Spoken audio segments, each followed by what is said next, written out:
Bonjour madame, messieurs, vous êtes très nombreux en train de suivre votre chaîne télévision, Moindo Télévision, partout dans le monde entier. Je salue votre courage, je salue votre confiance que vous ne cessez jamais de nous accorder.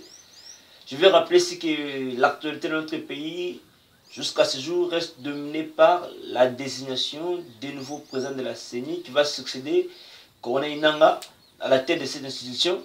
Vous le savez très bien qu'il y a eu des guéguerres au sein des confessions religieuses jusqu'à ce jour, qui n'arrivent pas à trouver un consensus pour leur permettre à la désignation du nouveau président à la tête de la CENI. La question qu'on va se poser à travers cette émission, pourquoi toutes ces guéguerres? Qu'est-ce qui est à la base de ces guéguerres? Vous le savez très bien, les semaines passent, les jours qui passent, les politiques ne cessent de crier à la dépolitisation de la CENI. Alors comment faire pour arriver à dépolitiser notre CENI? Comment faire? C'est une affaire qui ronge les téléspectateurs, c'est une affaire qui ronge la classe politique congolaise. Et pourquoi, depuis les organisations des élections de 2006 jusqu'à ce jour, les Congolais ou les hommes politiques crient à la politisation de la CENI? Alors nous, à travers l'émission de ce matin, nous allons essayer un peu de donner des pistes qui vont faire à ce que la CENI, cette CENI soit dépolitisée. Et aussi, nous allons un peu revenir sur la loi, l'approbation de la loi de Daniel Mahou qui fixe le prix de la dot. Et aussi faire le toilettage de certains points d'actualité qui dominent notre pays, République démocratique du Congo. Voilà, madame, messieurs, ce qui sera l'objet de notre émission de ce matin. Je vais revenir sur la désignation du nouveau président de la CENI. Vous le savez très bien, il y a de cela une semaine passée, où les six chefs religieux, les confessions religieuses étaient réunis ensemble.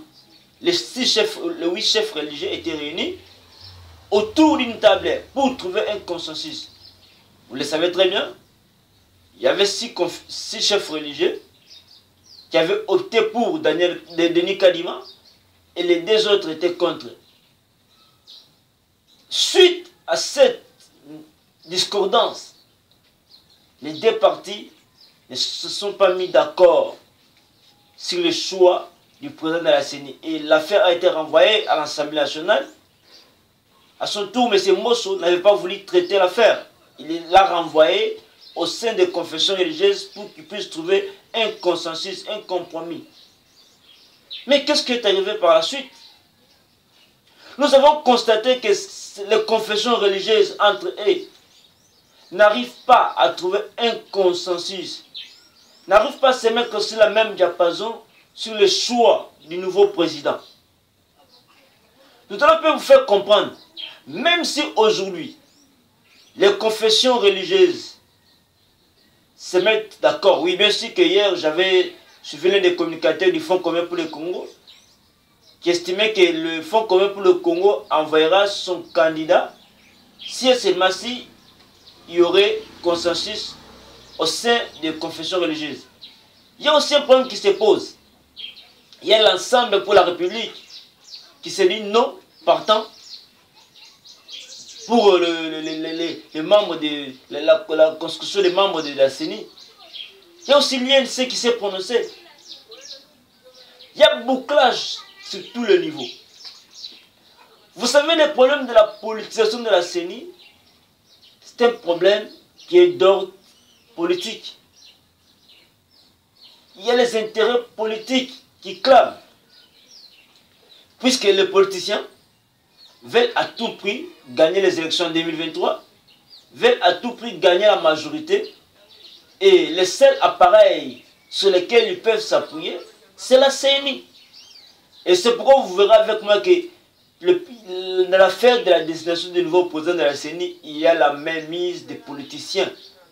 Les politiciens cherchent à tout prix mettre leurs mains sur la désignation du nouveau président de la CENI afin de gagner les élections en 2023. Oui, madame, messieurs, le problème avec les Congo ou les politiciens congolais, c'est un problème de la culture politique. Nous avons une mauvaise culture léguée par les Belges. Une culture qui consiste à s'accaparer du pouvoir. Une culture qui consiste à viser ses propres intérêts et non les intérêts suprêmes de la population. Tout ça, ce sont les Belges qui nous ont légué cette mauvaise culture politique. Et ça continue de génération en génération. Si nos dirigeants ne se rendent pas compte de cela, s'ils n'arrivent pas à prendre conscience de tout ce qu'ils posent comme acte, ils n'auront rien à léguer aux générations futures. Parce que la culture politique, elle est mauvaise, elle est maussade. Donc le politicien cherche à tout prix s'éterniser au pouvoir. Il cherche à tout prix gagner les élections. Mais si vous cherchez à gagner les élections, si vous cherchez à contourner la CENI, si vous cherchez à avoir une même mise sur la CENI, mais alors, quel est votre intérêt sur la population qui vous donne ces mandats? Parce que si vous le savez très bien que vous dirigez mieux, si vous le savez très bien que vous êtes là pour les intérêts de la population, vous n'aurez jamais peur de la CENI. Le problème avec les politiciens congolais, ils ne veulent pas servir la population. Ils ne veulent pas. Ils concourent que derrière leurs propres intérêts. Je reviens toujours avec cette citation d'Abraham Lincoln qui dit souvent: un homme d'État, c'est un homme qui pense aux générations futures, tandis qu'un homme politique pense aux élections futures. Cette citation me fait croire qu'en République démocratique du Congo, il n'y a pas d'hommes, il n'y a pas des hommes d'État. Il n'y a que des hommes politiques. Parce que lorsque, une année de mandat, la classe politique a commencé à s'agiter pour les élections de 2023. Mais c'est une question qui va éveiller votre conscience. Depuis que M. le Président de la République, Félix Tshisekedi Tshilombo, a accédé à la magistrature suprême, il y a que les problèmes des élections de 2023 qui se posent. Mais nous ne sommes même pas arrivés en 2022. C'est pour vous faire comprendre que nos dirigeants ne sont pas là pour les intérêts du pays. Regardez comment la population souffre. Regardez comment est-ce qu'il n'y a pas d'eau. Comment est-ce que l'énergie est difficile dans certains coins du pays. Regardez comment est-ce que les histoires alimentaires fait qu'augmenter. Aujourd'hui au Congo, pour bien manger la nourriture fraîche, c'est compliqué. Pour manger les poissons frais, c'est compliqué. Quelle est la politique mise en place pour subvenir aux besoins de la population? L'État est censé de répondre à ses missions régaliennes. Lorsque les missions régaliennes ne sont pas prises en compte, à quoi bon parler de l'État ici au Congo? Lorsque l'État n'arrive pas à assumer ses responsabilités, lorsque l'État n'arrive pas à protéger la population de leurs biens, à quoi bon parler de l'État ici au Congo? Par là, j'éveille la conscience de nos dirigeants. Vous êtes là pour servir la nation. Vous êtes là pour les intérêts suprêmes du pays. Mais si vous vous en détournez au détriment de vos intérêts, quel fruit allez-vous léguer aux générations futures?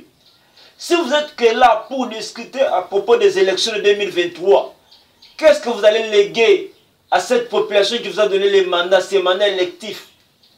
Vous devez savoir que vous avez un mandat électif. Lorsqu'on a un mandat électif, c'est-à-dire qu'on a compte à rendre à la population. Mais vous avez un mandat électif, vous ne rendez jamais compte à la population. Vous faites des choses selon votre desiderata et non les desiderata de la population. Et vous allez encore revenir en 2023, chercher les mécanismes de rester au pouvoir, chercher les mécanismes de glisser, chercher les mécanismes de s'éterniser au pouvoir. Ce sont des comportements pareils qui ne font pas avancer le pays. Et suite à ce manque de consensus, parce qu'il y a des politiciens qui veulent à tout prix s'ingérer aux affaires de la CENI, là où vous voulez, c'est que la communauté internationale puisse venir diriger, mettre sa main sur la CENI. Parce que ce sont les confessions religieuses qui étaient censées d'avoir un caractère impartial de diriger la CENI. Mais aujourd'hui, nous voyons que ce n'est pas le cas. Il y a certains chefs religieux qui seraient achetés par le pouvoir, selon certaines informations de notre possession. Il y a d'autres aussi qui s'y opposent. Alors, face à cette situation rocambolesque, soit à cette situation compliquée, est-ce que arrivons-nous à des élections libres, transparentes et démocratiques? La politisation de la CENI qu'on a créée hier, j'ai l'impression que c'est qui continue. Je ne donne-t-il pas raison à ceux qui pensent qu'il y a continuité des actes qui s'est répétés hier et aujourd'hui? Mais si nous prenons l'état des droits en République démocratique du Congo, nous devons aussi laisser chaque institution fonctionner de manière indépendante. Aujourd'hui, il y a la même liste des politiciens à l'appareil judiciaire, il y a la même liste des politiciens à la CENI, il y a la même liste presque partout, même à l'Assemblée nationale. Il y a la même liste des politiciens. Mais c'est choquant. C'est choquant lorsque nous pensons que le Congo devient un état de droit, tant que tout ce qui se passe ne correspond pas, ne corrobore pas avec cet état de droit. Les dirigeants cherchent à tout prix contrôler, cherchent à tout prix s'accaparer des institutions. Mais quand vous vous accaparez des institutions, vous voulez à tout prix diriger, décider. Aujourd'hui, si Mbosso cherche seulement de contredire Félix Tshisekedi, Mbosso ne fera pas 3 mois. Oui, madame, messieurs, vous devez comprendre avec moi l'enjeu politique de notre pays. Pour vous faire croire qu'aujourd'hui, il n'y a pas d'indépendance des institutions dans notre pays.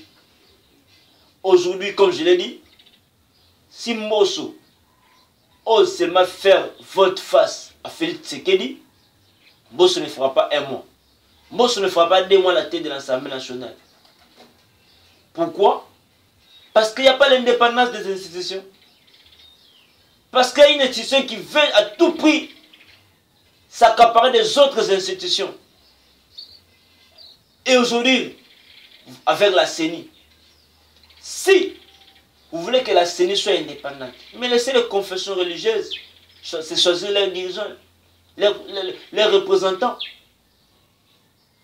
Même si les confessions religieuses arrivent à trouver un consensus sur les représentants, alors les partis politiques devaient aussi avoir leurs membres. Il y a certains partis politiques qui présentent leur mécontentement. Tout ça, ça nous pousse un peu à comprendre, à penser que les hommes politiques ou les politiciens congolais font reculer le pays. Ils font reculer le pays. Les pays n'avancent pas à cause des hommes politiques, à cause de leur mauvaise foi. Ils sont là, ils roulent dans de belles carrosses. Ils sont là, ils s'habillent très bien, ils mangent très bien. Mais regardez la vie de la population. Il y a eu l'état de siège qui a été décrété de la province de l'Uturi et de la province du Nord Kivu. Mais chaque jour, il y a des massacres. Chaque jour, il y a des tueries. Chaque jour, il y a des femmes qui sont violées. Mais à quoi bon de proroger cet état de siège? C'est pas là que j'interpelle à la conscience des députés nationaux. Vous avez prorogé pour la 5e fois l'état de siège, mais sans toutefois faire l'évaluation. Mais vous devez d'abord procéder par l'évaluation de cet état de siège avant de proroger. Avant de proroger, madame, messieurs. Nos dirigeants, les députés nationaux, sont devenus des députés corrompus, achetables par l'argent. Comment est-ce que vous procédez à la progression pour la 5e fois de l'état de siège sans toutefois faire l'évaluation? Vous devez faire l'évaluation pour savoir comment est-ce que cet état de siège se déroule, quel est le bilan, il y a quoi, combien de morts, tout ça, ça va vous permettre de bien proroger ou pas. À quoi bon de proroger l'état de siège s'il y a des tueries chaque jour, s'il y a des morts d'hommes, s'il y a des violences? À quoi bon? À quoi bon? Moi, je trouve que le président de la République, Félix Tshisekedi Tshilombo, doit procéder aux négociations. Pour vaincre cette guerre qui se vit à l'est de la République démocratique du Congo, le président de la République, Félix Tshisekedi Tshilombo, doit ouvrir une voie de dialogue, doit mettre autour d'une table ces frontières-là de ceux qui font la guerre à l'est de la République. Sans le dialogue, il y aura toujours cette situation de guerre. La guerre ne se terminera pas avec l'état de siège. Je le dis, je le répète, à l'est de la République démocratique du Congo, la guerre ne se terminerait pas avec l'état de siège. À la preuve du contraire, il y a l'état de siège, mais vous suivez avec moi l'information tout le temps. Il y a des tueries chaque jour. Il y a des massacres à répétition. Il y a des gens qui sont décapités. Mais lorsque la stratégie A n'aboutit pas, mais change aller à la stratégie B, qui est le chemin du dialogue. C'est ça le seul moyen, c'est ça la seule voie qui pourrait préserver nos citoyens de l'Est à une paix durable. Parce que le Congo n'a pas une armée efficiente. Il n'y a pas l'efficience au sein de l'armée congolaise qui peut tenir face aux adversaires. Parce qu'il y a des infiltrés à l'intérieur. Parce qu'il y a même certains qui sont au pouvoir, qui collaborent avec ces rebelles. Alors, le président de la République doit être sage de convoquer un dialogue. Et il doit mettre autour des tables toutes ces personnes afin de retrouver la paix à l'est de la République démocratique du Congo. Mais pour convoquer ce dialogue, le président de la République doit manifester une volonté, doit avoir une volonté manifeste et doit respecter aussi ses engagements. Parce que nous ne pouvons pas commencer ça à se réjouir, à dormir tranquillement, tant que nos citoyens, nos compatriotes à l'est de la République souffrent, tant que nos compatriotes à l'est sont décapités, sont tués, sont violés. Nous ne pouvons pas commencer à rouler à des carrosses, tant que nos compatriotes souffrent à l'est. Voilà, je compatis ma douleur avec les familles éprouvées à l'est de la République démocratique du Congo, avec les compatriotes qui sont calcinés, qui sont assassinés. Vous savez, le Congo a des richesses, est un pays potentiellement riche. Nous avons des minéraux, nous avons des richesses énormes. C'est pourquoi cette guerre ne se termine pas tant que la richesse de notre pays est convoitée par les Occidentaux, est convoitée par les impérialistes. Et si le président de la République, Félix Tshisekedi Tshilombo, ne s'y rend pas compte, il y aura un déluge d'ici 2023. S'il ne s'y rend pas compte, il y aura un grand déluge, je vous le rassure. Le président n'a pas de bons conseillers. Même s'il n'a pas de bons conseillers, il peut se décider lui-même. Il peut se décider lui-même. Comment renforcer? D'abord, pour une armée forte, mais vous devez disponibiliser un budget consistant pour cette armée. Comment est-ce que notre armée n'a pas un fonds de fonctionnement adéquat? Combien sont payés les militaires qui se battent au front? Combien sont payés ces militaires pour qu'ils puissent donner le meilleur de soi? À des fois, on souffre aussi les facteurs salaires. Nous, on nous a appris, lorsque les travailleurs ne sont pas motivés, c'est difficile. Lorsqu'ils ne sont pas bien motivés, c'est difficile qu'ils puissent fournir beaucoup d'efforts pour le travail. C'est cette raison que je vous ai appelé le président de la République à être un bon manager, à être un bon manager dans ces points-là. Vous devez disponibiliser un bon salaire pour les militaires qui se battent au front. Ils ont des familles, mais quand vous leur payez une somme, un salaire dérisoire, insignifiant, pensez-vous qu'ils vont donner le meilleur de soi? C'est pourquoi vous voyez qu'ils peuvent partir au front, certains déposent des armes, ils fuient. Parce qu'ils ne sont pas bien rémunérés. Avant d'abord de pousser ces militaires à vaincre la guerre dans l'Est, vous devez aussi avoir cette amabilité-là de bien rémunérer les militaires congolais. En les rémunérant bien, ils vont s'adonner. Ils vont s'adonner. Chers dirigeants, le destin de notre pays est entre les mains des Congolais et c'est entre vos mains. Vous avez la représentation de toute la population. Alors, vous n'êtes pas là pour vous enrichir vos familles. Vous n'êtes pas là pour que le bonheur de votre famille soit au rendez-vous de manière quotidienne. Mais aussi pour le bonheur de la population qui vous a donné ces mandats que vous avez. Ça fait vraiment mal dans notre pays si on cherche à tout prix contourner les institutions sans toutefois tenir compte des désidératas de la population, sans toutefois tenir compte des besoins de la population. Voilà ce que je me pousse à dire.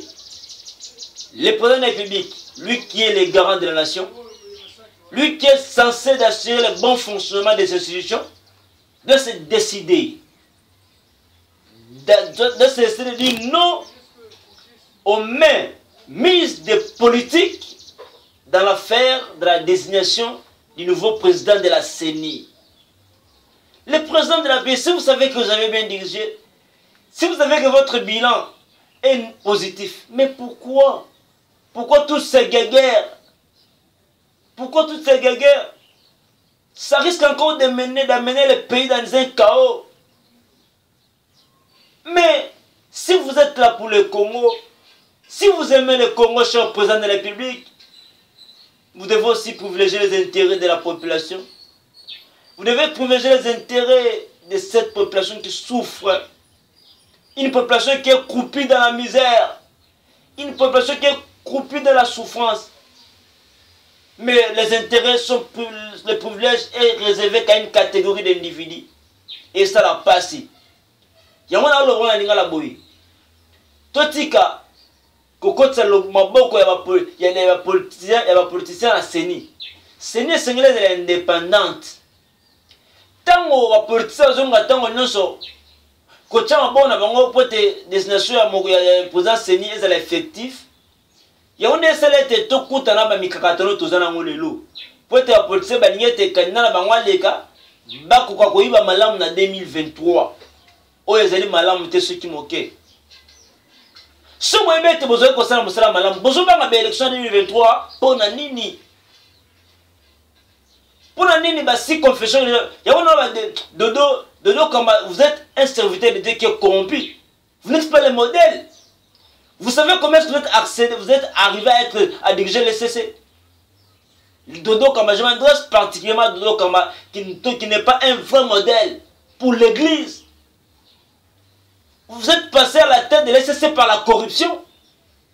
Parce que c'est Sony Kafouta qui était censé être là, qui n'a pas fini son mandat. Et vous savez comment est-ce que vous êtes arrivé là.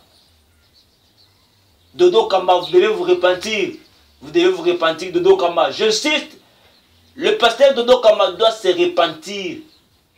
Si vous arrivez à accepter la corruption, monsieur Dodo Kamba, mais quel message que vous allez donner à votre église, à vos fidèles qui vous suivent? Puisqu'il y a des intérêts politiques, puisque vous êtes sollicité dans un camp politique, il faut trahir le principe. Non. Non, non, non, non. Vous avez briqué ces postes-là par force et par corruption. Et vous voulez encore entamer la corruption même dans la désignation du nouveau président de la CENI. C'est écœurant. C'est écrivant, M. Dodo Kamba, vous devez vous repentir. Vous devez vous repentir, M. Dodo Kamba. C'est très important.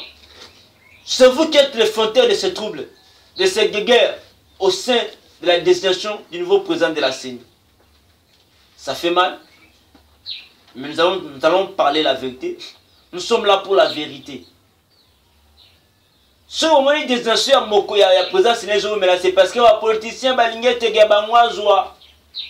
ya bangwa bimapona bako continuer l'élection 2023 ebele ba ebete ba ko sala malamu te ebele ba ebete bilan bango ezali négatif ya ono moni balingi ba kimela ta na CENI po ete na 2023 bako zota ba vondamu mettons bazo kimela na CENI ke bo sala malamu te sur population et ko bénéficier ni na bilan na bino population na biso ko bénéficier ni na bilan Félix Tshisekedi ya moto na zotuna.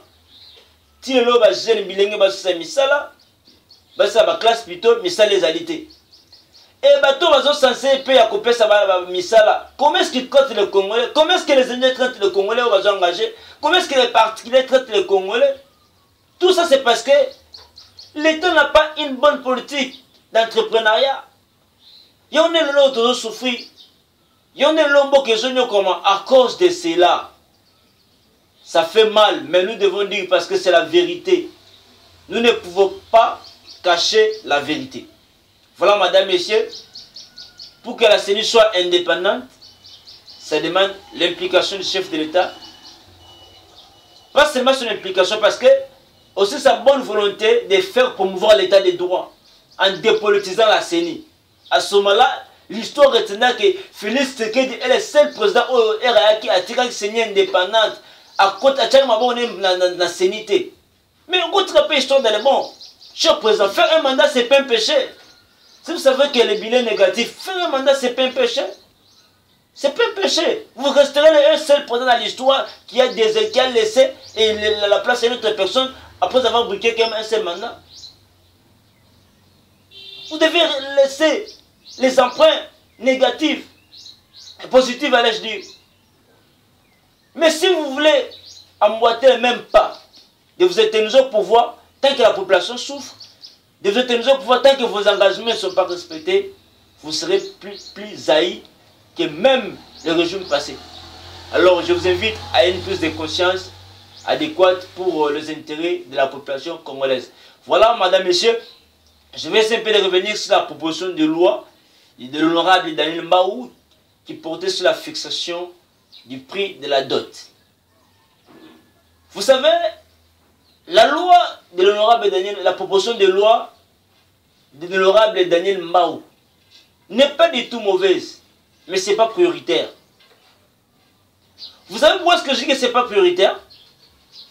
Parce que même si on ramenait la dot à $100, à $200, à $500, tant que les conditions existantes de la population ne sont pas prises en compte, où est-ce que cette population, où est-ce que ce jeune homme-là trouvera ces $500-là pour venir doter? Où est-ce qu'il en trouvera? Le problème, c'est au niveau des conditions existantes de la population. Le problème, c'est aux conditions sociales. Ce n'est pas la fixation du prix des dots. Parce que même si vous les ramenez à $100, tant que moi je n'ai pas la possibilité d'avoir ces $100, tant que moi je ne travaille pas pour avoir ces $100, comment est-ce que je vais payer la dot? À ce moment-là, je peux rejoindre cet artiste et musicien Koffi Olomide qui avait dit, à la place de penser à la proposition de loi sur la fixation de la dot, pensons aussi à la proposition de loi sur la majoration des salaires des fonctionnaires. Si la prévoyance des emplois, non, vous proposez une loi, désormais, aucun fonctionnaire va toucher moins de $500. Désormais, aucun fonctionnaire ne va toucher moins de $300. Ce sont des lois proposées. Lorsque les fonctionnaires sont mieux payés, lorsqu'il y a d'emplois, mais les $1000 ne coûtera rien pour la dot, les $500 ne coûtera rien. Alors si aujourd'hui, on arrivait à adopter cette loi, soi-disant que la dot dans le milieu urbain, $500, dans les milieux ruraux, $200. Mais tous les jeunes iront au village pour se marier. Parce que $500, même dans la vie. Au Congo, il n'y a pas plus de 80% des jeunes qui travaillent et qui touchent plus de $200. Ils ne sont pas. Il n'y en a pas. Il n'y en a pas. Le salaire minimum, c'est $100. Maximum plutôt. Pour la majorité des jeunes qui travaillent dans des entreprises publiques par-ci par-là. Alors vous allez me dire qu'avec ce que les jeunes reçoivent, avec les conditions de vie indécentes, même si vous les ramenez à $200, croyez-moi, ça ne va pas résoudre les problèmes. Les problèmes, c'est d'abord au niveau des conditions sociales, les conditions existantes de la population. C'est ça les problèmes. Alors, vous devez arrêter avec des propositions de loi populistes pour avoir la popularité et la population croupie dans la misère, dans la souffrance. Je crois, madame, messieurs, je laisse m'arrêter par là, mais je vais rappeler une chose. Si nous ne voulons pas plutôt, allais-je dire, que notre population, que le Congo puisse se développer, là nous donnons l'accès aux Occidentaux, aux impérialistes, de nous diriger, de nous dominer encore davantage. Alors le salut de la République démocratique du Congo est entre notre main, et entre les mains des politiciens et les mains de la population. Alors les politiciens, je vous invite à œuvrer pour le bonheur, pour les intérêts de la population. Mettez de côté vos intérêts égoïstes. Mettez de côté le clivage politique que vous avez. Moi je suis de tel camp, moi je suis de tel camp. Et vous sacrifiez les intérêts de la population. Et je crois que si vous le faites, vous êtes en train de sauver les générations futures. Madame, Monsieur, je crois que vous êtes très nombreux en train de nous suivre partout. Je ne peux pas terminer cette émission sans dire merci à tous ceux qui ne cessent jamais de partager nos vidéos. Sans dire merci à tous ceux qui ne cessent jamais de nous encourager. Je cite M. Zico Wemba, qui ne cesse jamais de nous encourager, Mais vous avez besoin que l'émission qui a un feeling un peu particulier, un feeling nationaliste et patriotique. Nous, à travers cette émission, on n'a pas le temps de venir citer les noms des individus. Tel ça fait ça, tel non. Nous sommes en train de proposer des pistes de solutions, d'éveiller la conscience qui vont faire en sorte que le Congo puisse se développer. Non seulement le Congo, même l'Afrique en général. Parce que nous avons des téléspectateurs qui nous suivent, même en Côte d'Ivoire, même en Guinée, qui nous écrivent tous les jours. Donc je salue les chers frères africains qui me suivent depuis la Côte d'Ivoire. Je vous salue, je ne vous ai pas oublié. Vous qui me suivez depuis la Guinée, vous qui me suivez depuis le Cameroun, je vous salue. Je crois que ça me fera plaisir de vous rencontrer. Et si le temps nous permet, on ira même au Cameroun faire des émissions. On ira même en Côte d'Ivoire faire des émissions. Mais pour aujourd'hui, madame, messieurs, je m'arrête par là. Je vous souhaite tous un bon week-end et passez une excellente journée en moyenne de télévision.